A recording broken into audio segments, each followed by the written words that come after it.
Cuando su codicioso cuñado la despojó de todo, Alma fue abandonada con sus 4 hijos y una sola vaca flaca a las afueras del bosque sombrío.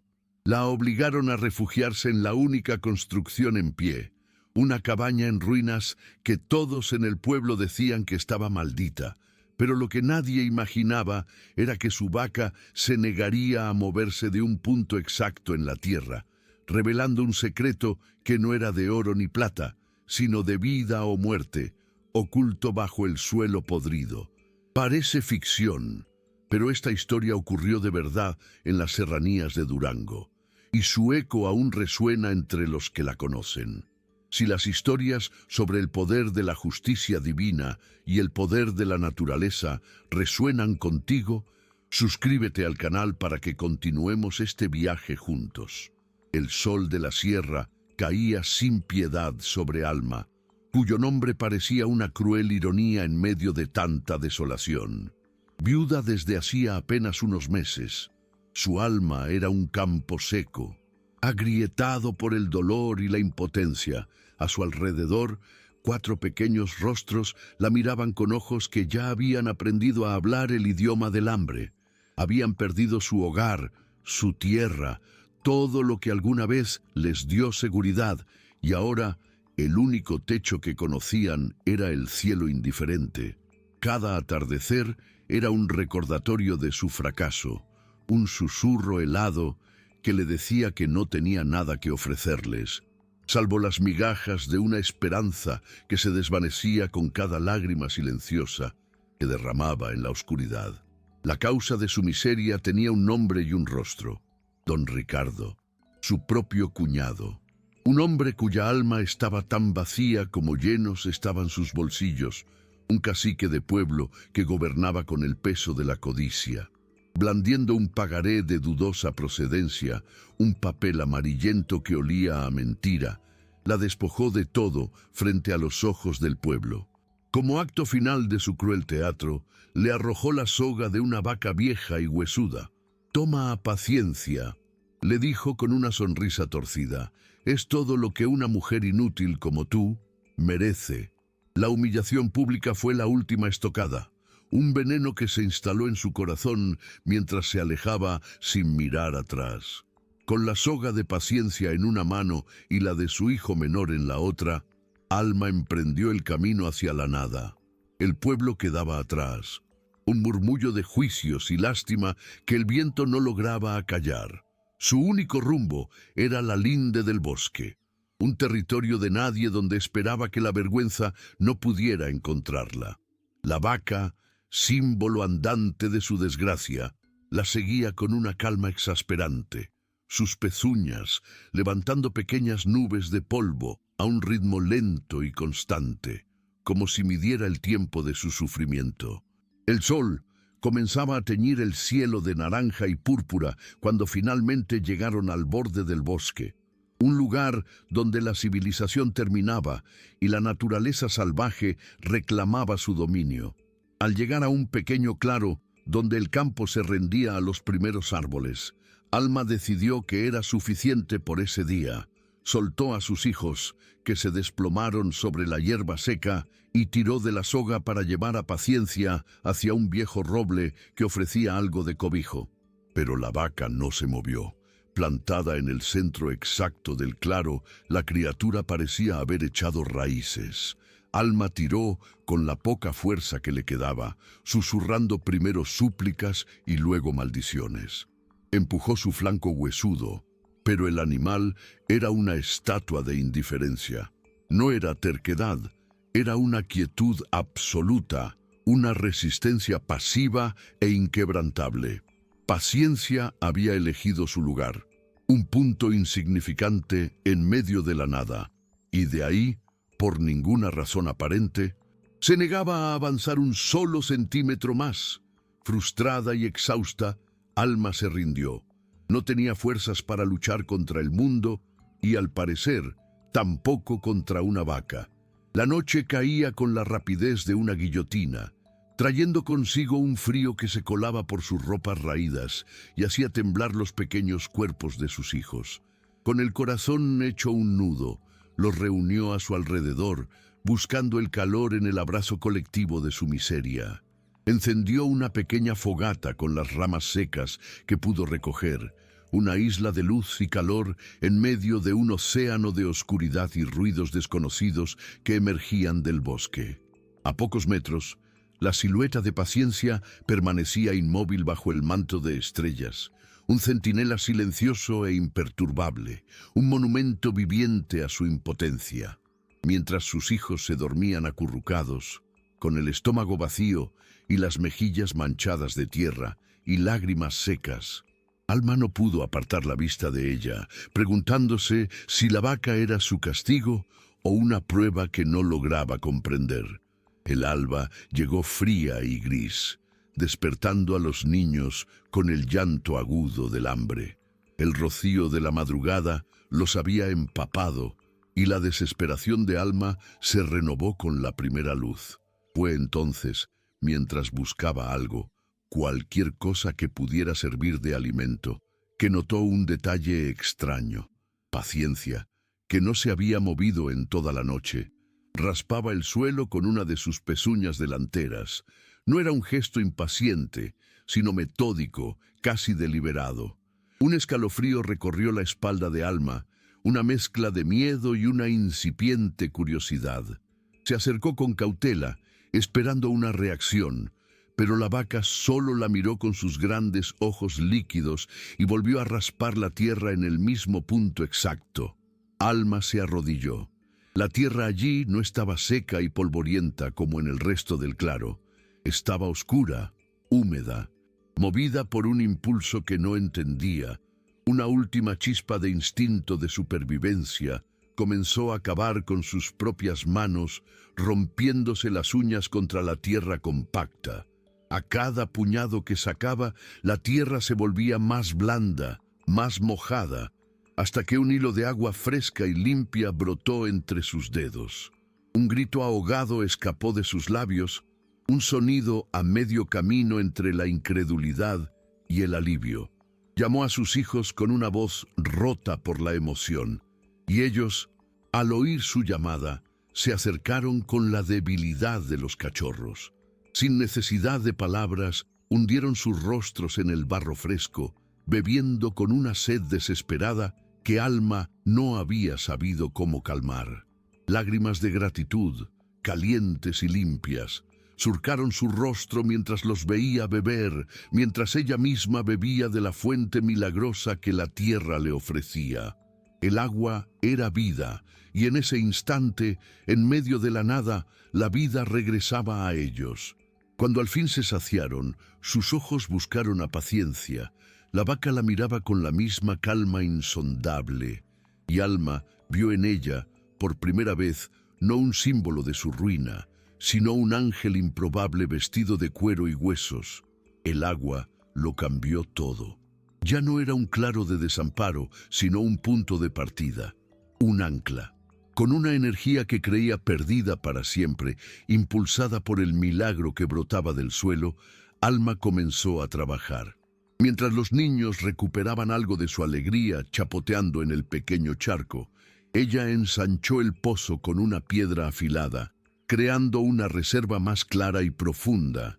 Luego, arrastró ramas más grandes para construir un refugio rudimentario contra el sereno de la noche, un esqueleto de hogar apoyado contra el tronco del viejo roble. Les enseñó a sus hijos mayores a buscar bayas y raíces comestibles en los linderos del bosque, cosas que su propia madre le había mostrado en tiempos más felices. Mientras tanto, Paciencia observaba, inmóvil en su lugar elegido, masticando lentamente la escasa hierba a su alcance. Su quietud ya no era exasperante, sino reconfortante. Era el pilar silencioso sobre el que Alma, sin saberlo aún, estaba comenzando a reconstruir su mundo. Los días se convirtieron en semanas, y el claro dejó de ser un simple refugio para transformarse en un hogar incipiente. La fuente de agua, que los niños bautizaron como el ojo de Paciencia, se convirtió en el corazón de su nueva vida. Con la tierra húmeda, Alma improvisó un pequeño huerto donde plantó las semillas de algunas bayas y raíces que habían encontrado. El refugio se hizo más sólido, con paredes tejidas de ramas y un techo de hojas anchas que los protegía del rocío y de la lluvia ocasional. Sus hijos, antes apagados por el hambre, recuperaron el brillo en sus ojos. Aprendieron los secretos del bosque, qué frutos eran seguros, dónde anidaban los pájaros, cómo seguir el rastro de pequeños animales, y en el centro de todo, Paciencia permanecía. Su figura tranquila y firme era el faro que los guiaba, la guardiana silenciosa de su renacimiento. Alma a menudo la ordeñaba, obteniendo una leche escasa pero nutritiva que era un manjar para los niños, un regalo más de la criatura que había salvado sus vidas. La paz de su pequeño mundo, sin embargo, estaba destinada a ser efímera. Una tarde, el crujido de una rama bajo una bota ajena rompió la armonía del claro.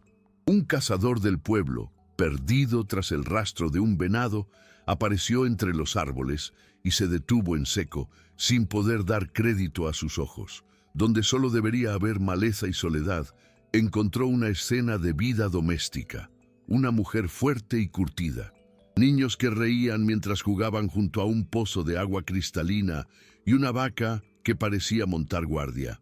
Alma, con una cautela nacida del dolor, lo recibió con recelo. Pero cuando el hombre, exhausto y sediento, le pidió agua, ella no pudo negársela. Llenó una vasija de barro que había moldeado y se la ofreció. El cazador bebió con avidez y al escuchar la increíble historia del hallazgo, sus ojos se abrieron con asombro y superstición. Juró guardar el secreto, pero Alma supo, con un presentimiento helado que le recorrió la espina dorsal, que las noticias de la viuda del milagro viajarían más rápido que el viento de la sierra, llevando consigo la amenaza del mundo que habían dejado atrás. Tal como Alma había temido, la promesa del cazador se disolvió como la sal en el agua. La historia corrió por el pueblo, creciendo y deformándose con cada nueva boca que la contaba. Ya no era un simple pozo, era un manantial sagrado, una fuente de aguas curativas, una lágrima de la Virgen derramada sobre la tierra. En boca de los aldeanos, Alma pasó de ser una viuda desamparada a una bruja que había conjurado el agua o una santa bendecida por el cielo. La noticia llegó a oídos de don Ricardo no como un milagro, sino como una ofensa personal. La idea de que Alma, la mujer que él había humillado y desterrado, encontrara prosperidad en un pedazo de tierra baldía, le quemaba el orgullo. Donde otros veían un don divino, él veía un recurso, una fuente de agua que hacía valiosa una tierra que hasta entonces no era de nadie y que, por tanto, podía ser suya. La vaca, Paciencia, ya no era un despojo inútil, era una llave que había abierto un tesoro que él consideraba suyo por derecho. La codicia es un motor más rápido que la fe. Al día siguiente, don Ricardo reunió a 2 de sus matones, hombres de pocas luces y lealtad comprada, y les habló de una viuda ingrata que se había apropiado de un tesoro en sus tierras. Retorció la historia hasta convertir su propio acto de crueldad en un gesto de generosidad traicionado, afirmando que él le había dado la vaca, sabiendo que el animal poseía el instinto de encontrar agua. Con el sol de la tarde a sus espaldas, proyectando largas y amenazantes sombras, el grupo se dirigió hacia el bosque. No iban a presenciar un milagro, iban a reclamar una propiedad, a pisotear el pequeño Edén que Alma había construido con sus manos y a extinguir, de una vez por todas, la insolente llama de esperanza que se había atrevido a prender en medio de la desolación. El sonido de los cascos de su caballo era un tambor de guerra que anunciaba la inminente destrucción de la frágil paz de Alma. El sonido de su llegada fue una profanación. El trote confiado de los caballos y el ruido de las botas sobre la hojarasca destrozaron la sinfonía del bosque, silenciando el murmullo del viento y el juego de los niños. Alma se puso en pie de un salto, con el corazón martilleándole contra las costillas.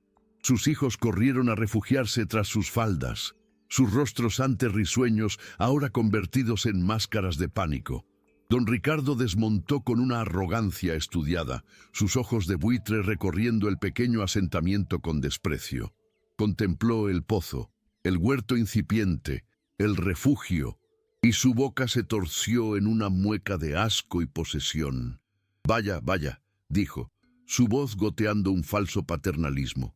«Veo que mi vaca te ha servido bien, Alma. Siempre supe que tenía buen instinto. Ahora, recoge a tus crías. Vengo a tomar posesión de mi tierra y de mi agua». Un frío distinto al de la noche recorrió a Alma, un frío de furia que quemaba por dentro y congelaba por fuera. La mujer que habría huido meses atrás ya no existía. Había muerto de hambre y de sed en ese mismo claro, y la que renació del agua no conocía el miedo, solo el instinto de proteger lo suyo. Dio un paso al frente, interponiéndose entre su cuñado y todo lo que había construido, una muralla de carne y hueso y voluntad inquebrantable. «Tú no tienes nada aquí, Ricardo», respondió, su voz baja y firme, sin rastro de súplica. «De esta tierra no era de nadie, y esta agua es un regalo del cielo, no de tu codicia. La vaca que me arrojaste como una limosna nos salvó. Ella es nuestra familia ahora, y este es nuestro hogar». Al oír su nombre, Paciencia, que había permanecido inmóvil como siempre, levantó la cabeza y dio un paso lento pero deliberado, situándose al lado de Alma. Emitió un mugido bajo y profundo, un sonido que no era de animal, sino de la tierra misma, un eco de advertencia que resonó en el tenso silencio del claro. Don Ricardo soltó una carcajada hueca, pero en sus ojos apareció por primera vez una sombra de incertidumbre ante la insólita alianza entre la viuda, la vaca y la tierra misma. La incertidumbre en los ojos de don Ricardo duró lo que dura un parpadeo, reemplazada por el rojo vivo de la furia. «Una alianza», se burló, escupiendo al suelo. «¿Crees que una viuda enloquecida y un montón de huesos con cuernos van a detenerme? Esta tierra es mía por la simple razón de que yo lo digo». Se volvió hacia sus hombres, cuyos rostros reflejaban una mezcla de avaricia y superstición. «Acaben con esta farsa. Echen a la mujer y a sus mocosos al bosque y tráiganme a la vaca. Le enseñaremos quién manda aquí». Los dos matones, sin embargo, no se movieron de inmediato. Se miraron el uno al otro, recordando los rumores del pueblo, el agua milagrosa, la extraña quietud del animal que ahora los miraba con una inteligencia que les helaba la sangre. La vacilación fue una bofetada para el orgullo de su patrón. «¿Qué esperan? ¿Una invitación?», gritó don Ricardo, su voz rasgando el aire. «Son solo una mujerzuela y su mascota. Muévanse o juro que los enterraré aquí mismo junto a ella». El miedo a su patrón pudo más que el miedo a lo desconocido. Con una resolución forzada, los matones avanzaron. Uno, el más corpulento, se dirigió hacia Alma con la intención de apartarla a la fuerza. El otro, sacando una soga, rodeó a Paciencia con cautela, como quien se acerca a un espíritu del bosque. Alma no retrocedió. Agarró un tizón aún caliente de la fogata apagada, blandiéndolo como una espada improvisada, sus ojos ardiendo con la ferocidad de una loba acorralada. Pero la verdadera defensa no vino de su mano. Justo cuando el hombre estaba a punto de lanzar la soga sobre el cuello de Paciencia, la vaca hizo algo que desafiaba toda lógica. No embistió ni huyó. Levantó su pezuña delantera derecha y la dejó caer con una fuerza antinatural. Un golpe sordo y potente sobre el mismo centro del manantial.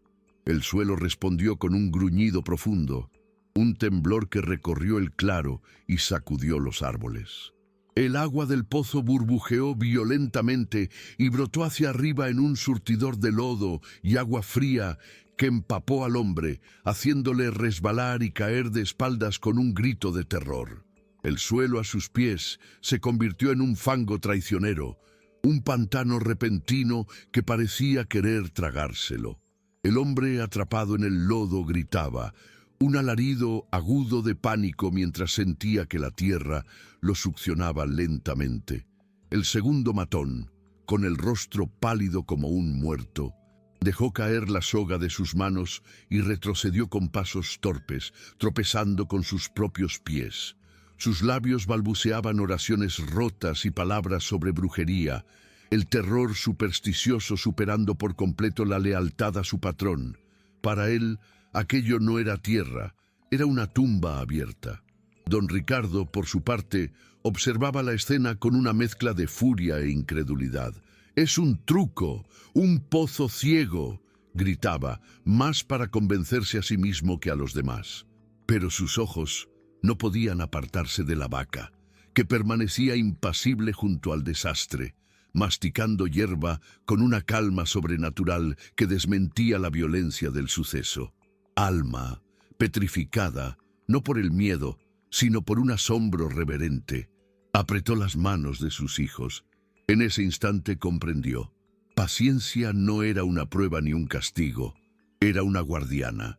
La cobardía de su hombre y la inexplicable calma del animal hicieron que la rabia de don Ricardo estallara como un volcán.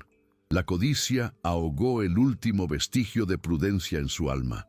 «¡Maldita bestia!», siseó, desenfundando un largo cuchillo de caza que brilló con malicia bajo el sol. «Si la vaca es el milagro, entonces acabaré con el milagro». Se abalanzó hacia adelante, no hacia Alma, sino directamente hacia el cuello de Paciencia, con la intención de cegar la fuente de aquel poder que no comprendía y que lo humillaba. Pero Alma reaccionó con la velocidad de un rayo. Sin pensarlo dos veces, soltó a sus hijos y se lanzó, interponiéndose en el camino de la hoja. No gritó, no suplicó. Se plantó frente a la vaca, con los brazos extendidos, ofreciendo su propio cuerpo como escudo. El acero del cuchillo se detuvo a escasos centímetros de su rostro, y en ese silencio cargado de odio, el mundo entero pareció contener la respiración, esperando el desenlace de un duelo que ya no era por la tierra o el agua, sino por la vida misma. Los ojos de don Ricardo, inyectados en sangre, se encontraron con los de Alma, pero en ellos no vio el terror que esperaba, sino la dureza de la piedra y el fuego de una determinación forjada en el sufrimiento. Esperaba un grito, una súplica, pero solo encontró un silencio desafiante que lo desarmó más que cualquier arma. El pulso de la violencia se detuvo, suspendido en el aire, mientras los alaridos del hombre atrapado en el lodo y el balbuceo incoherente del otro matón llenaban el claro. Su mano, que sostenía el cuchillo con una certeza asesina, tembló por una fracción de segundo. Fue en esa breve pausa, en ese instante de duda, que un nuevo sonido se unió al caos, el crujido de ramas y el murmullo de voces que se acercaban rápidamente. De entre los árboles apareció el cazador, con el rostro pálido por la culpa, seguido de varios aldeanos que, atraídos por la leyenda y el miedo, habían decidido ver el milagro con sus propios ojos. Se detuvieron en seco, mudos testigos del cuadro viviente, el hombre hundiéndose en el fango, el matón aterrorizado, la viuda ofreciendo su pecho a un cuchillo para proteger a una vaca, y don Ricardo sorprendido en el acto mismo de su tiranía. La llegada de los aldeanos fue como arrojar una luz cruda sobre la oscuridad de sus intenciones. El cacique, el hombre que gobernaba con el miedo en las sombras de las callejuelas del pueblo, quedó desnudo en su crueldad a la vista de todos. Nadie dijo una palabra, pero sus miradas lo condenaron. Viajaban de su rostro enfurecido al de Alma, firme y valiente, y luego a la vaca, cuya serenidad parecía juzgarlos a todos. La balanza del poder, sostenida por años de intimidación, se inclinó de forma irrevocable. Don Ricardo bajó el cuchillo, no por clemencia, sino por la humillación de ser descubierto. «Esto no ha terminado, Alma», siseó, pero su amenaza sonó hueca, desprovista de toda autoridad. Con un gesto brusco, ayudó a su secuaz a salir del fango y, sin mirar a nadie más, montó su caballo y se perdió en el bosque, seguido por el otro matón que huía como un alma en pena. Alma no se movió hasta que el sonido de los cascos se desvaneció. Entonces, y solo entonces, se permitió temblar, no de miedo, sino del alivio que inundaba cada fibra de su ser. Se giró hacia Paciencia y apoyó su frente en el cálido flanco del animal, cerrando los ojos. Estaban a salvo. Su hogar estaba a salvo. El silencio que dejó la huida de don Ricardo era más denso que cualquier grito. Poco a poco, como si despertaran de un trance, los aldeanos se movieron. Fue el cazador quien dio el primer paso, su rostro una mezcla de vergüenza y admiración. «Perdónanos, Alma», dijo, su voz ronca. «Hemos sido ciegos y cobardes». Sus palabras rompieron el hechizo. Una mujer se adelantó y dejó a los pies de Alma una cesta con pan y queso. Un hombre mayor ofreció una manta gruesa. Otro, con las manos encallecidas de un carpintero, prometió volver al día siguiente con herramientas para construir un techo de verdad. Alma, con los ojos llenos de lágrimas que ya no eran de dolor, sino de una gratitud abrumadora, asintió en silencio. No era caridad lo que le ofrecían, sino respeto. Era el reconocimiento de su lucha y la bienvenida a una comunidad que ella misma, sin saberlo, había refundado en torno a un pozo de agua y el corazón de una vaca. La promesa del carpintero no fue vana. Al día siguiente, el claro se llenó no con la amenaza de matones, sino con el sonido de martillos y el murmullo de la cooperación. Lo que había sido un refugio precario se transformó, tabla a tabla, en una cabaña modesta pero sólida. Las mujeres ayudaron a expandir el huerto, trayendo semillas de sus propias cocinas, y pronto el ojo de Paciencia no solo daba de beber, sino que regaba hileras de maíz y frijoles. El lugar se convirtió en un punto de encuentro, un pequeño santuario donde la gente no iba a pedir milagros, sino a compartir el trabajo y el agua fresca. En el pueblo, el poder de don Ricardo se desmoronaba como un castillo de arena. Su nombre se convirtió en sinónimo de vergüenza, sus órdenes en susurros ignorados. La tiranía, que se alimenta del miedo y el aislamiento, no pudo sobrevivir a la luz de la solidaridad. Alma ya no era la viuda desterrada, era la guardiana del manantial, y Paciencia, su protectora silenciosa, era venerada como el espíritu benévolo de un lugar que ahora todos llamaban el refugio de la paciencia. Pasaron las estaciones, y con ellas el recuerdo del miedo se convirtió en la cicatriz de una lección aprendida. El refugio de la paciencia creció, no en tamaño, sino en espíritu. La cabaña se volvió hogar, con el humo constante de su chimenea como señal de vida y el sonido de las risas de los niños como su música. Alma, sin buscarlo, se había convertido en su corazón. Una matriarca silenciosa cuya autoridad no emanaba del poder, sino de la sabiduría ganada a pulso. La gente acudía a ella no solo por el agua, sino por su consejo, por la calma que transmitía su presencia. Ella administraba el manantial con justicia, asegurándose de que nadie pasara necesidad y enseñando a todos a cuidar de la tierra que los alimentaba. Paciencia seguía en su puesto, ahora rodeada de hierba fresca y abundante, recibiendo las caricias de los niños y las ofrendas silenciosas de los aldeanos.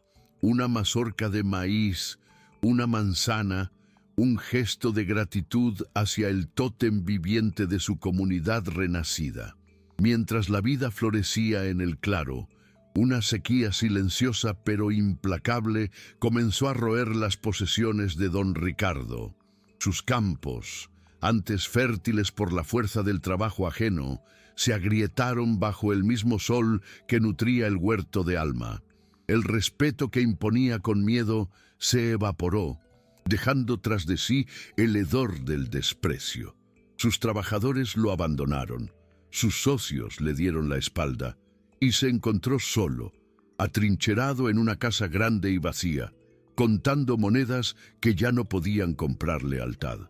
El oro en sus arcas no podía comprar una sola nube de lluvia.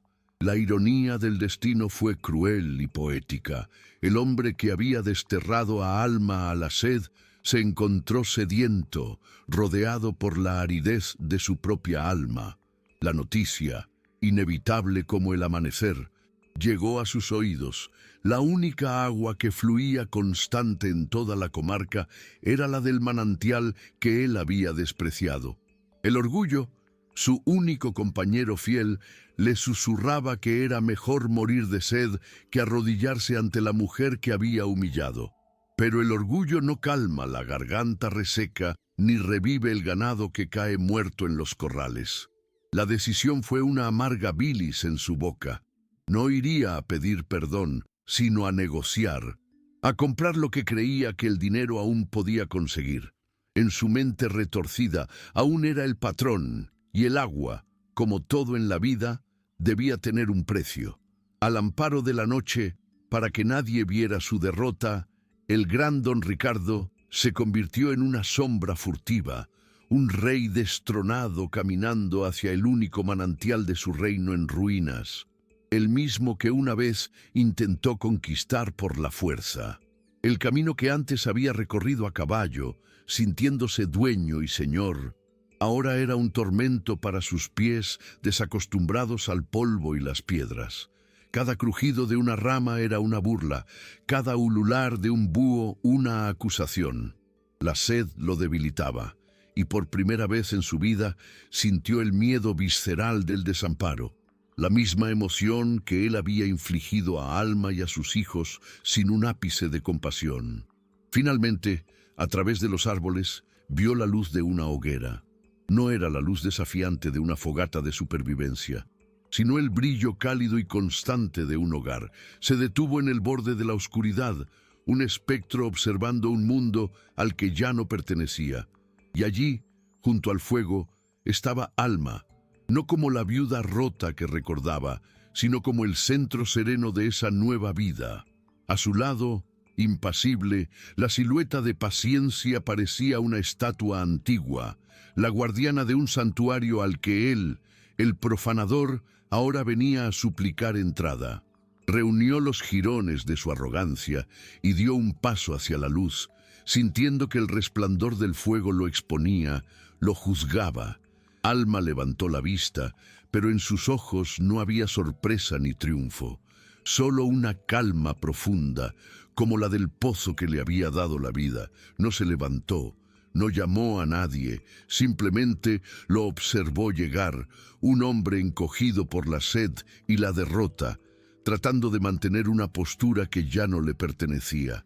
Alma carraspeó, su voz un graznido seco y ajeno. «Vengo.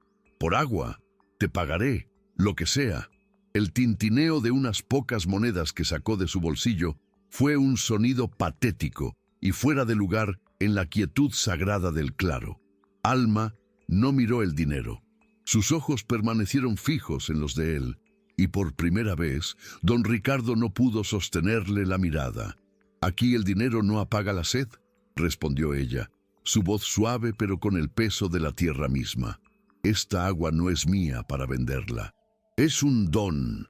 Hizo una pausa, dejando que el silencio y la desesperación de él llenaran el espacio entre ellos. Luego, con una calma que era más cortante que cualquier cuchillo, señaló con la barbilla hacia la vaca inmóvil. «Si quieres beber», dijo, «pídesela a ella. Arrodíllate y pídele perdón a Paciencia, el despojo inútil que nos salvó la vida». La propuesta quedó suspendida en el aire, una afrenta imposible, una humillación absoluta. Don Ricardo se quedó paralizado. El orgullo luchando una batalla perdida contra la necesidad, su garganta ardiendo mientras el sonido del agua fluyendo del pozo se convertía en la más dulce y cruel de las torturas. La risa de don Ricardo fue un sonido seco, quebrado, como el de una rama muerta al partirse. ¿Arrodillarme? ¿Yo? ¿Ante una bestia? Siseó, intentando aferrarse a los últimos vestigios de su autoridad. Pero el fuego en su garganta era más poderoso que el de su orgullo. El sonido del agua, antes una tortura, ahora era el único evangelio. Miró a Alma y en la serenidad de su rostro no vio a la viuda que había desterrado, sino a un juez implacable. Miró a Paciencia y en la calma de esos grandes ojos oscuros no vio a un animal, sino el reflejo de su propia y miserable caída. El orgullo era una bestia moribunda que se revolvía en sus entrañas, pero la sed era un verdugo paciente que ya tenía la soga al cuello. Cada segundo de vacilación era una vuelta más del torniquete. El mundo, que una vez fue su feudo, se había reducido a ese pequeño claro, a esa mujer y a esa vaca. El tribunal que dictaría su sentencia fue el movimiento más lento de su vida. Sus rodillas, acostumbradas a pisar fuerte sobre la tierra de otros, se doblaron con el crujido de un árbol viejo que se rinde a la tormenta. La tela de sus finos pantalones se cubrió del polvo y la humildad del suelo. Quedó arrodillado, con la vista a la altura de las pezuñas de la vaca, la misma perspectiva de un insecto. El gran don Ricardo, el cacique, era ahora más bajo que el despojo inútil. Abrió la boca para hablar, pero solo un graznido ahogado escapó.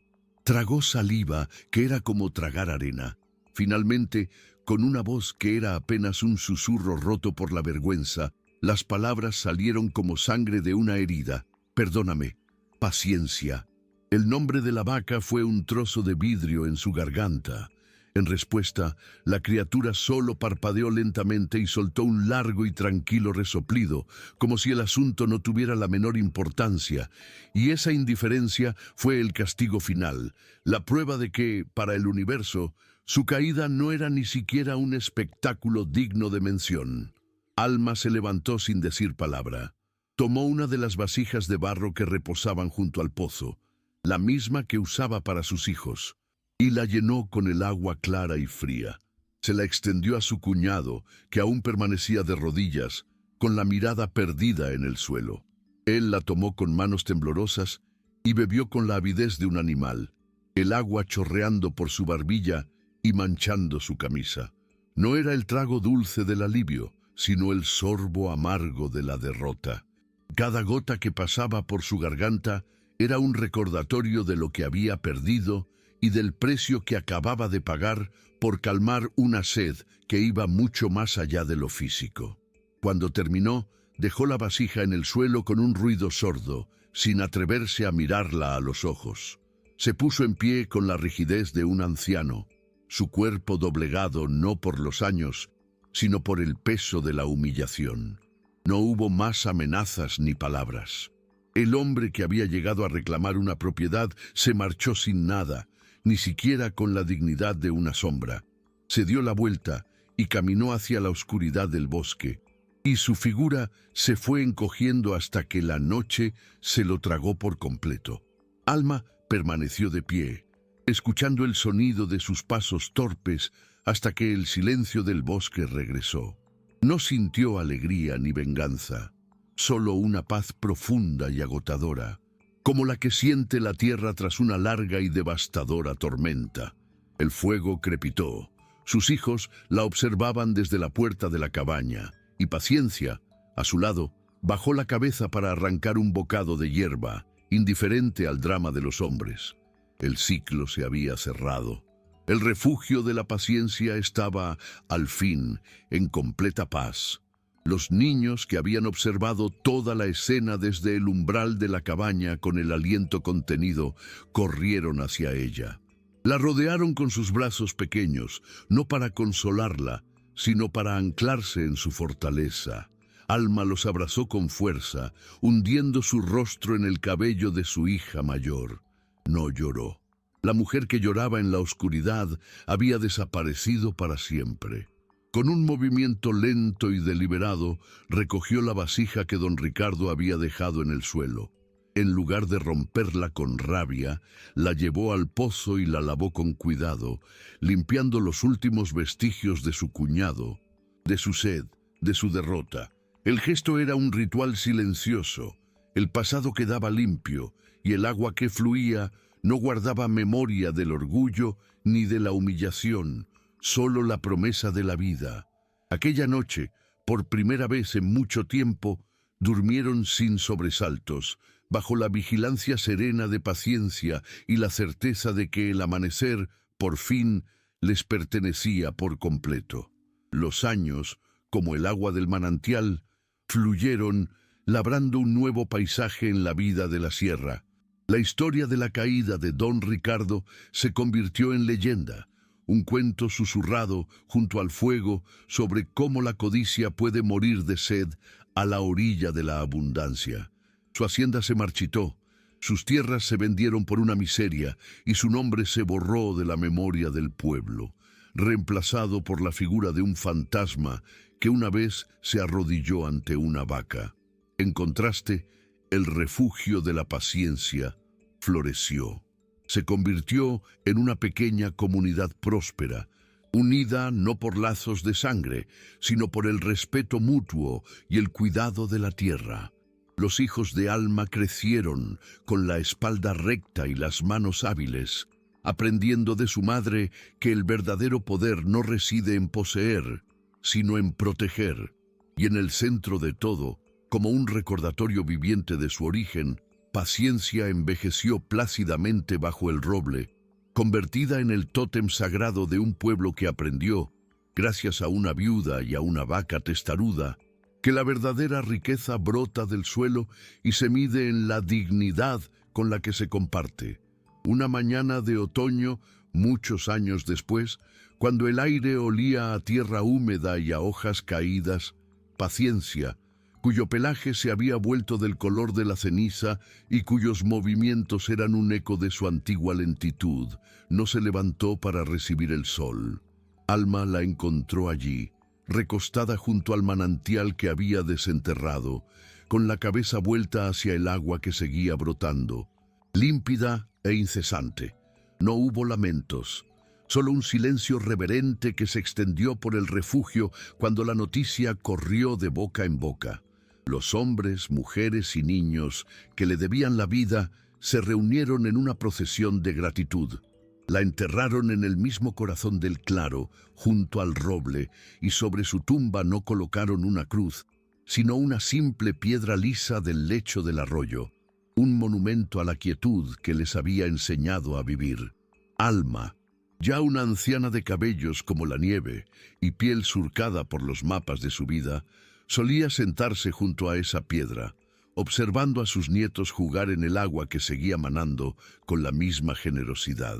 Comprendió entonces el último y más profundo regalo de la vaca. No había sido solo el agua, sino la lección de que la verdadera fuerza no embiste, sino que aguarda, no grita, sino que permanece. La paciencia no era el nombre de una vaca, sino el alma de la tierra misma, y ellas habían sido las elegidas para escucharla. El agua del ojo de Paciencia seguía fluyendo, indiferente a la vida y a la muerte, y en su murmullo constante, Alma escuchaba el eco de una promesa cumplida. La vida, como el agua, siempre encuentra su camino, y la paciencia es el manantial del que brotan todos los milagros. El tiempo, que había sido su aliado y su maestro, finalmente vino a buscar a Alma en una noche serena, tan pacífica como la que siguió a la derrota de su cuñado. Se durmió en su lecho, con la ventana abierta al murmullo del manantial, y no despertó. La comunidad no lloró su muerte con desesperación, sino que la celebró con la gratitud con la que se celebra una cosecha abundante. La enterraron junto a Paciencia, bajo la sombra protectora del mismo roble, colocando a su lado otra piedra lisa, idéntica a la de su salvadora. Las dos tumbas sin nombre se convirtieron en el doble corazón del refugio, un altar a la resiliencia y a la fe. Sus hijos, ya hombres y mujeres, con la sabiduría de la tierra en sus manos, asumieron la custodia del legado, enseñando a sus propios hijos que el agua no solo sacia la sed del cuerpo, sino que también limpia el alma del orgullo y riega las raíces de la comunidad. Y el agua siguió fluyendo. Las generaciones pasaron. Las historias se pulieron como las piedras del arroyo hasta convertirse en leyenda. El refugio de la paciencia ya no era un puñado de cabañas, sino un pueblo próspero conocido en toda la sierra por su espíritu generoso y su agua inagotable. La historia de la viuda y la vaca se convirtió en la canción de cuna y en el mito fundador. Un recordatorio de que los milagros no caen del cielo, sino que brotan de la tierra cuando se tiene la paciencia de esperar y el coraje de protegerlos. Y los viajeros que llegaban, sedientos de agua o de esperanza, eran llevados al ojo de la tierra, donde dos piedras lisas, bajo un roble ancestral, seguían contando, en su silencio eterno, la historia de cómo la mayor fortaleza puede nacer del acto más simple de quietud. Pero el mundo exterior, el que don Ricardo había representado, no se había desvanecido, solo había cambiado de rostro. Un siglo después, el ruido de los cascos fue reemplazado por el rugido de motores en la distancia, y los matones por hombres de traje con portafolios llenos de mapas y decretos. Llegaron hablando un nuevo idioma de codicia, uno de derechos mineros, concesiones de agua y progreso inevitable. Para ellos, el ojo de la tierra no era un santuario, sino un recurso estratégico, y la leyenda de la viuda y la vaca, una anécdota pintoresca que no figuraba en ningún registro de la propiedad. La amenaza ya no era un cacique con un cuchillo, sino un sistema anónimo con el poder de convertir el agua en dinero y las comunidades en obstáculos. Frente a esta nueva tiranía, los descendientes de Alma no blandieron tizones calientes.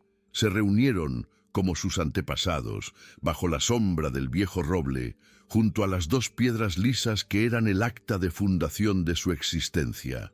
No planearon una batalla, sino un acto de resistencia que sus ancestros habrían entendido. El bisnieto de Alma, un hombre anciano de ojos tranquilos llamado Mateo, se puso en pie y no habló de luchar, sino de recordar. Decidieron que su única defensa, su arma más poderosa, era su propia historia. No se enfrentarían a los abogados con abogados, ni a los ingenieros con barricadas, sino que los invitarían a sentarse junto al fuego, a beber del manantial y a escuchar, en el silencio del claro, la historia de cómo la verdadera propiedad no se firma en un papel, sino que se gana con el coraje, la resiliencia y la paciencia de un corazón que se niega a ser desterrado. La delegación llegó una mañana de martes, con el sol rebotando en los capós de sus vehículos todoterreno. Eran 3 hombres de zapatos lustrados que se ensuciaron de inmediato con el polvo sagrado del refugio. Desplegaron sus mapas sobre una mesa portátil, y su líder, un hombre joven de sonrisa profesional y mirada calculadora, comenzó a hablar de estudios geológicos, de la necesidad nacional y de una compensación justa que transformaría sus vidas. Esperaban encontrar una barricada de tractores o un abogado de pueblo con un fajo de papeles viejos. Esperaban gritos, amenazas, una negociación hostil.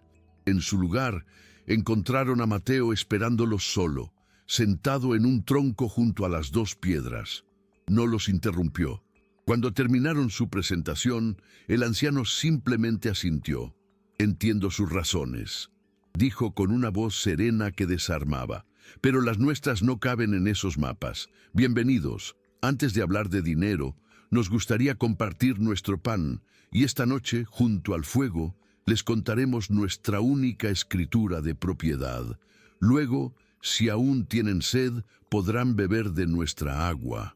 Hubo un intercambio de miradas incrédulas entre los hombres de la ciudad. Aquello era un disparate, una táctica de dilación, pero había algo en la autoridad tranquila del anciano, en la mirada colectiva y silenciosa del resto de la comunidad que observaba desde la distancia, que les impidió negarse. Quizás fue la arrogancia de creer que podían permitirse un poco de teatro local, o quizás una simple curiosidad por el folclore que sus informes no mencionaban. Aceptaron, y cuando la noche tiñó la sierra de Añil, se encontraron sentados en círculo alrededor del fuego, el aire lleno del aroma a pino y a pan recién horneado. Mateo no levantó la voz. Su narración era un río tranquilo que arrastraba a sus oyentes a un pasado de dolor y polvo. Les habló de Alma, de sus hijos hambrientos, de la crueldad de un hombre llamado Ricardo y de una vaca huesuda llamada Paciencia. Y mientras hablaba, el murmullo del manantial parecía acompañar sus palabras, como una música de fondo que había estado sonando durante más de un siglo. Lo que para los hombres de la ciudad había sido un punto en un mapa, un activo hídrico, se transformaba con cada palabra en el escenario de un drama humano. Ya no era H2O, era el agua que había apagado la sed de la desesperación, que había limpiado la humillación y que había regado las raíces de todo lo que veían a su alrededor. Cuando Mateo terminó, el único sonido era el crepitar del fuego y el murmullo eterno del manantial. Nadie aplaudió, nadie habló. El final de la historia no fue un punto final, sino un silencio que se derramó sobre el claro y se adueñó de todo. El líder de la delegación, el joven de la sonrisa profesional, se encontró con que su profesionalismo se había evaporado. Miró las dos piedras lisas, apenas visibles a la luz de las llamas, y ya no eran simples rocas, sino lápidas, monumentos. Miró los rostros de los aldeanos y no vio a un grupo de campesinos obstinados, sino a los herederos de una reina y su guardiana. El contrato en su maletín, con sus cláusulas y cifras, parecía de repente un documento obsceno, un intento de ponerle precio a un alma. Por primera vez en su carrera, el recurso en su mapa tenía un rostro, un nombre y un corazón que latía al ritmo del agua que brotaba a sus pies. Mateo se levantó lentamente, sus articulaciones protestando con la edad. No miró a los hombres de la ciudad, sino al pozo. La historia ha terminado, dijo con calma. Como prometí, ahora están invitados a beber. No fue un desafío, sino una ofrenda, pero una cargada con el peso de todo lo que acababan de escuchar. El líder tragó saliva, sintiendo la garganta seca por razones que no tenían nada que ver con la deshidratación. Bajo la mirada silenciosa de toda la comunidad, se acercó al manantial. Un niño le ofreció una vasija de barro, idéntica a la que su antepasado debió ofrecer a don Ricardo. Sus manos, acostumbradas al peso del papel y al frío del metal, se sintieron torpes al sostener la arcilla rústica. Se arrodilló, no por obligación, sino por un impulso instintivo de acercarse a la tierra. Al beber, el agua no solo estaba fría, parecía tener memoria. Sintió en su sabor la sed de Alma, el alivio de sus hijos, la humillación de un cacique y la paciencia de un siglo, y comprendió que no se puede comprar un milagro, solo se puede ser digno de él o destruirlo. La elección, ahora terriblemente clara, pesaba en sus manos junto con la vasija vacía. El líder se puso en pie, no con la brusquedad de un hombre de negocios, sino con la lentitud de quien carga un peso nuevo e invisible. Se acercó a Mateo y le devolvió la vasija de barro con un cuidado que rozaba la reverencia, como si estuviera entregando un objeto sagrado y no una simple pieza de arcilla. «Sus mapas están equivocados», dijo, y su voz ya no era la de un conquistador, sino la de un peregrino. «No muestran el alma de este lugar». Se volvió hacia sus colegas, cuyos rostros eran un lienzo de confusión y desaprobación, y con un gesto de la cabeza indicó la retirada. No hubo más negociaciones ni despedidas formales. Simplemente recogieron sus mapas inútiles y se marcharon en silencio, dejando atrás solo las huellas de sus zapatos lustrados en la tierra que no habían podido comprar. El rugido de los motores al alejarse sonó como una disonancia, una profanación que se desvanecía rápidamente, devolviendo el claro a su sinfonía natural, el crepitar del fuego y el murmullo eterno del manantial. Nadie en el refugio celebró, no hubo gritos de victoria, simplemente se miraron unos a otros. Y en ese silencio compartido había un entendimiento más profundo que cualquier palabra. Mateo tomó la vasija que le habían devuelto y, con el mismo gesto ritual de su antepasada, la enjuagó en el pozo, limpiando la memoria del último asedio. Luego, posó una mano arrugada sobre cada una de las piedras lisas, sintiendo el pulso de un siglo de resistencia bajo su palma. La historia no era un escudo, comprendió. Era la propia tierra hablando. Y mientras hubiera alguien para contarla, alguien para escucharla y alguien dispuesto a arrodillarse para beber, el ojo de la tierra nunca se secaría. Semanas después, un informe oficial llegó a los escritorios de la corporación. Hablaba de inestabilidad geológica imprevista y riesgos medioambientales incalculables que hacían el proyecto inviable. El joven líder, en la soledad de su oficina, sonrió con una amargura melancólica. Era la única mentira que había contado en su carrera que se sentía como una verdad. La noticia de la retirada, confirmada por un mensajero del pueblo, no fue una sorpresa en el refugio, sino una confirmación. La leyenda de alma y paciencia adquirió un nuevo capítulo, uno donde la paciencia no solo hacía brotar agua, sino que también desarmaba ejércitos de papel y acero. El relato junto al fuego dejó de ser solo un recuerdo para convertirse en un juramento. Una ceremonia de renovación que se celebraría cada año, en el aniversario de aquella victoria silenciosa. Mateo, sintiendo el peso de sus años, comenzó a enseñar, no solo a sus hijos y nietos, sino a todos los niños del refugio. No les enseñaba a memorizar palabras, sino a sentir la tierra bajo sus pies al contarlas. Les hacía tocar la superficie lisa de las dos piedras, sentir el frío del agua del manantial en sus manos y escuchar el viento en las hojas del roble.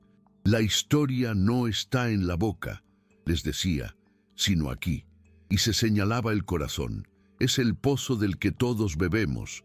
Mientras fluya dentro de nosotros, nadie podrá secarlo fuera. Y así, la comunidad se convirtió en una biblioteca viviente, donde cada habitante era un guardián del único título de propiedad que importaba, uno escrito no con tinta, sino con el agua incesante de un milagro que se negaba a ser olvidado. Y los niños aprendieron, no como se aprende un poema de memoria, sino como se aprende a respirar. La historia se tejió en sus juegos, en las canciones que inventaban para acunar a sus hermanos, en la forma en que cuidaban del huerto y compartían el agua. La celebración anual de la victoria silenciosa se convirtió en el evento más sagrado. No era una fiesta ruidosa, sino una congregación solemne alrededor del fuego, donde cada familia traía una ofrenda, no de dinero, sino de lo que la tierra y sus manos habían creado. Y cada año, un niño diferente, elegido no por su edad, sino por su capacidad de escuchar el silencio, era el encargado de contar la historia desde el principio, renovándola con el aliento de una nueva generación junto a las dos piedras lisas. El tiempo, que había sido generoso con Mateo, finalmente reclamó su deuda. Se fue en silencio, una tarde de primavera, sentado en su tronco junto a las piedras, con la mirada perdida en el murmullo del agua que había sido la banda sonora de su vida. No hubo un luto ruidoso, sino un silencio hondo y respetuoso que se extendió por el refugio como una niebla sagrada. Lo enterraron al otro lado del roble, frente a Alma y Paciencia, completando un círculo de guardianes alrededor del manantial. Sobre su tumba colocaron una tercera piedra lisa, traída del mismo lecho del arroyo. Esa misma noche, cuando el vacío de su ausencia se sentía más agudo, la comunidad se reunió junto al fuego, y sin que nadie lo pidiera, una de sus bisnietas se adelantó y con una voz clara que no vaciló, comenzó el relato. El sol de la sierra caía sin piedad sobre Alma. En ese instante, todos supieron que el manantial del que bebían jamás se secaría, pues ahora no solo brotaba de la tierra, sino del corazón de sus hijos. La leyenda, una vez un escudo, se convirtió en un faro. No llegaban ya hombres con mapas, sino viajeros con el alma reseca, peregrinos de futuros inciertos que habían oído hablar de un lugar donde el agua sabía a esperanza. Buscaban escuchar el murmullo de una historia que enseñaba a florecer en la aridez. Encontraban una comunidad que no atesoraba su milagro, sino que lo compartía a través del relato, ofreciendo un trago de agua y la narración completa de su origen. Los visitantes no se llevaban agua en sus cantimploras, pues el verdadero milagro no era transportable. Se marchaban con una semilla de paciencia en el corazón y la certeza de que la verdadera riqueza no se extrae, sino que se cultiva. El refugio no se hizo famoso, se hizo necesario, y así el claro bajo el roble se hizo eterno, no como un lugar congelado en el tiempo, sino como un punto donde el pasado regaba perpetuamente el presente. Las tres piedras lisas no eran tumbas, sino las raíces visibles de un árbol cuya savia era la memoria y cuyos frutos eran las generaciones futuras.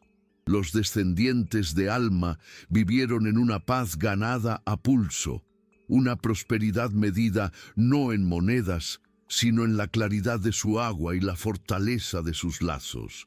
Y mientras el mundo exterior rugía con el estruendo del olvido, en el corazón de la sierra, el ojo de la tierra seguía fluyendo, y junto a él, una voz siempre joven comenzaba su historia, asegurando que mientras hubiera sed de esperanza en el mundo, siempre habría un manantial dispuesto a saciarla.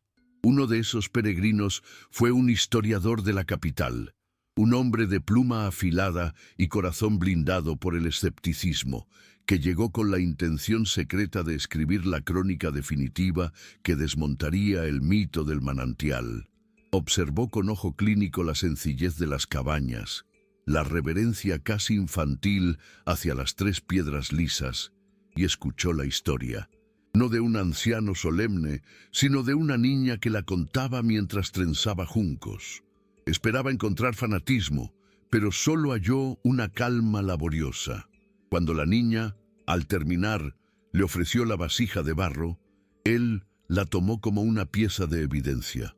Pero al llevarla a sus labios y sentir el agua fría y pura, un agua sin más misterio que su propia claridad, lo que bebió no fue un líquido, sino el silencio acumulado de un siglo, y sintió como las grietas de su propia alma, secas por el orgullo y la prisa, se humedecían por primera vez en años. El historiador se marchó al amanecer del tercer día, sin hacer preguntas ni tomar una sola nota. Sus editores nunca recibieron la crónica mordaz que esperaban. En su lugar, meses después, en una pequeña revista literaria, apareció un cuento anónimo titulado La sed del orgullo, que no hablaba de geografía ni de hechos, sino del alma de una mujer, la lealtad de un animal y el poder de permanecer quieto. Nadie en la ciudad supo que se refería al refugio, pero la historia, como una semilla llevada por el viento, comenzó a crecer en otros corazones. Así, los guardianes del manantial aprendieron la última lección de Alma y Paciencia. La verdadera defensa no consiste en levantar muros, sino en compartir el agua con tanta generosidad que el mundo, al beberla, olvide por qué vino a conquistarla. El cuento anónimo, como una espora llevada por un viento invisible, no generó una avalancha, sino un goteo constante y silencioso.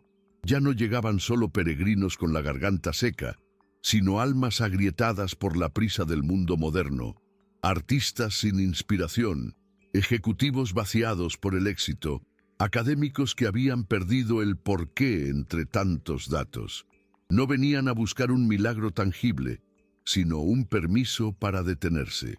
Y la comunidad, fiel a su legado, no los interrogaba. Simplemente les ofrecían un lugar junto al fuego, una azada para trabajar el huerto, o, lo que era más sanador, el silencio compartido bajo el roble, donde el único sermón era el murmullo del agua y el único dogma, la rotación de las estaciones. El refugio se transformó así en un sanatorio del alma, uno sin médicos ni tratamientos, donde la única terapia era el ritmo inmutable del manantial y el trabajo honesto de la tierra. Los visitantes aprendían que la paciencia no era la capacidad de esperar, sino la de estar plenamente presente mientras se espera. Llegaban con los bolsillos llenos de teléfonos que allí no tenían señal y se marchaban con las manos llenas de tierra fértil y la memoria de un silencio que ya no era vacío, sino pleno. El refugio de la paciencia se había convertido en el guardián de un bien aún más escaso que el agua en el desierto, un lugar donde el alma podía, por fin, escuchar su propia sed. Entre esos buscadores llegó una mujer llamada Lía, una arquitecta de renombre cuyas manos habían diseñado edificios que arañaban las nubes, pero cuyo corazón era un laberinto de pasillos vacíos. Llegó en un coche eléctrico que zumbaba con una impaciencia casi ofensiva en la quietud del bosque, vestida con la armadura negra y minimalista de la ciudad. Para ella, el tiempo era una línea recta y ascendente, una mercancía que se invertía para obtener resultados. Los primeros días en el refugio fueron una tortura para su alma acelerada. El ritmo de las conversaciones era demasiado lento. El trabajo del huerto le parecía ineficiente y el murmullo constante del manantial, que para otros era una nana, para ella era el sonido monótono del estancamiento. Intentó medir el caudal del agua, analizar la composición del suelo y proponer un sistema de riego más optimizado. Pero sus sugerencias eran recibidas con sonrisas amables y una indiferencia que la desquiciaba. Nadie intentó convencerla de nada. Simplemente le asignaron una tarea: lavar las verduras para la comida comunal en la orilla del manantial. Día tras día, Lía sumergía sus manos, las mismas que habían firmado contratos millonarios y dibujado planos imposibles, en el agua helada que brotaba junto a las tres piedras. Al principio, lo hacía con la eficiencia mecánica de una máquina, pero la tarea, en su obstinada sencillez, se resistía a ser apresurada. El agua le obligaba a sentir la textura de cada hoja, a notar el peso de cada raíz, y en esas horas forzadas de inacción productiva empezó a escuchar no solo el agua, sino el latido de su propia sangre, el ritmo de su respiración que, por primera vez, comenzaba a compasarse con el murmullo del manantial. Una tarde, mientras limpiaba una zanahoria cubierta de tierra, sus manos se detuvieron y, sin saber por qué, sus ojos se llenaron de lágrimas.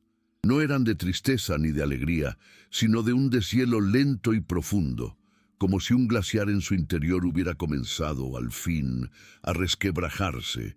No fue un niño ni un anciano quien se acercó a ella, sino el silencio mismo del claro.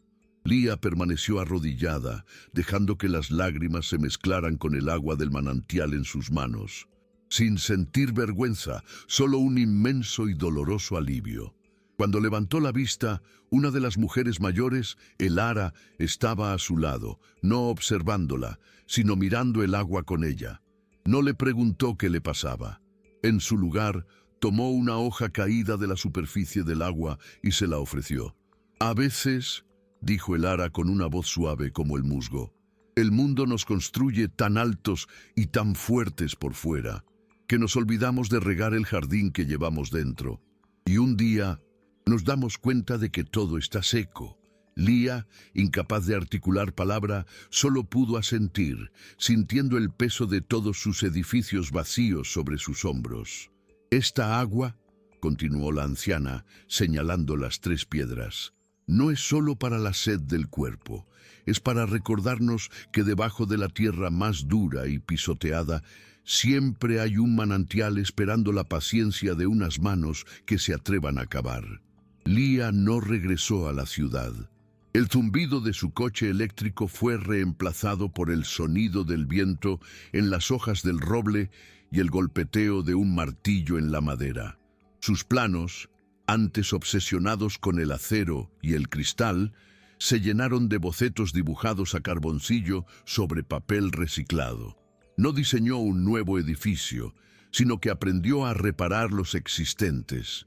Descubrió que la verdadera arquitectura no consistía en imponer una estructura sobre el paisaje, sino en dialogar con él. Ayudó a rediseñar el techo del granero para que recogiera el agua de lluvia con la gracia de una hoja, y construyó un pequeño puente de madera sobre el arroyo que seguía la curva natural de la orilla, tan integrado en el entorno que parecía haber brotado de la tierra misma. Sus manos, antes inmaculadas, se llenaron de callos y astillas, las marcas de un trabajo que, por primera vez, no construía monumentos a su ego, sino que servía a la vida. Descubrió que el propósito no era una línea ascendente hacia el cielo, sino un círculo que regresaba siempre al agua y a la tierra. Los años que siguieron cimentaron la leyenda de Lía, la constructora que aprendió a escuchar. Su trabajo se convirtió en una extensión física de la historia del refugio. No construía casas, sino cobijos. No diseñaba caminos, sino que invitaba a seguir los senderos que el agua y los pies ya habían trazado. Creó un pequeño anfiteatro natural junto al roble, usando la pendiente del terreno para que la comunidad pudiera reunirse a escuchar el relato sin que la voz de nadie tuviera que alzarse por encima del murmullo del manantial. Cada viga que colocaba, cada piedra que asentaba, parecía susurrar la historia de Alma, como si la arquitectura misma se hubiera convertido en la guardiana de la memoria. Su fama, a diferencia de la de sus antiguos rascacielos, no se difundió en revistas de diseño, sino en susurros entre aquellos que buscaban una forma de construir que no implicara destruir. Pronto, el goteo de almas rotas fue acompañado por un flujo de mentes jóvenes y curiosas, estudiantes de arquitectura, agronomía e incluso filosofía, que llegaban no con la arrogancia de saber, sino con la humildad de querer aprender. El refugio, sin proponérselo, se convirtió en una universidad sin aulas ni matrículas, donde Lía y los ancianos enseñaban un currículo no escrito. Las clases magistrales eran el silencio del amanecer y la observación de cómo una enredadera encontraba su camino hacia el sol. Los libros de texto eran las 3 piedras lisas, y el examen final consistía en ser capaz de sentarse junto al manantial durante 1 hora entera sin sentir la necesidad de hacer nada más que estar. Lía no enseñaba a sus alumnos a diseñar edificios, sino a entender los cimientos, y les enseñaba que las estructuras más duraderas no se levantan sobre cimientos de hormigón, sino sobre la paciencia de escuchar lo que la tierra tiene que decir. Los estudiantes no se quedaban para siempre. Se marchaban no con diplomas bajo el brazo, sino con una semilla de silencio plantada en el alma y las manos manchadas de una tierra que les había enseñado a escuchar. Volvían al mundo del ruido y la prisa, pero ya no eran los mismos. Eran arquitectos que se negaban a derribar un árbol centenario y en su lugar diseñaban el edificio a su alrededor.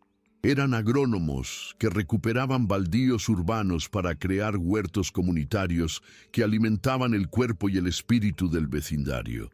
Eran filósofos que no escribían tratados, sino que creaban espacios de quietud en medio del caos de las ciudades. Lía no les había dado planos ni fórmulas, sino una brújula interior que ya no apuntaba al éxito, sino a la tierra. Así, el refugio dejó de ser un dique contra el mundo. Se convirtió en el manantial desde el que fluía, lenta pero inexorablemente, su cura. El tiempo, que había sido generoso con Lía como lo fue con Mateo, finalmente la reclamó en la serenidad de una tarde de verano. No pidió una cuarta piedra. Su legado, enseñó, no debía petrificarse, sino seguir creciendo en las obras de aquellos a quienes había inspirado. La enterraron en la tierra fértil del huerto, para que su cuerpo nutriera las mismas plantas que le habían enseñado a vivir. Y el refugio continuó, ya no como la historia de una familia, sino como un latido en el corazón de la humanidad. Siglos después, cuando el mundo exterior era un estruendo de tecnologías y olvidos que ni don Ricardo ni los hombres de la corporación hubieran podido imaginar. Los viajeros seguían llegando a pie por el mismo sendero, y lo que encontraban era invariable: un roble anciano, 3 piedras lisas y pulidas por incontables manos, un manantial de agua clara y un niño que, al verlos llegar sedientos, les ofrecía una vasija de barro y comenzaba el relato con la misma frase eterna: el sol de la sierra caía sin piedad sobre Alma.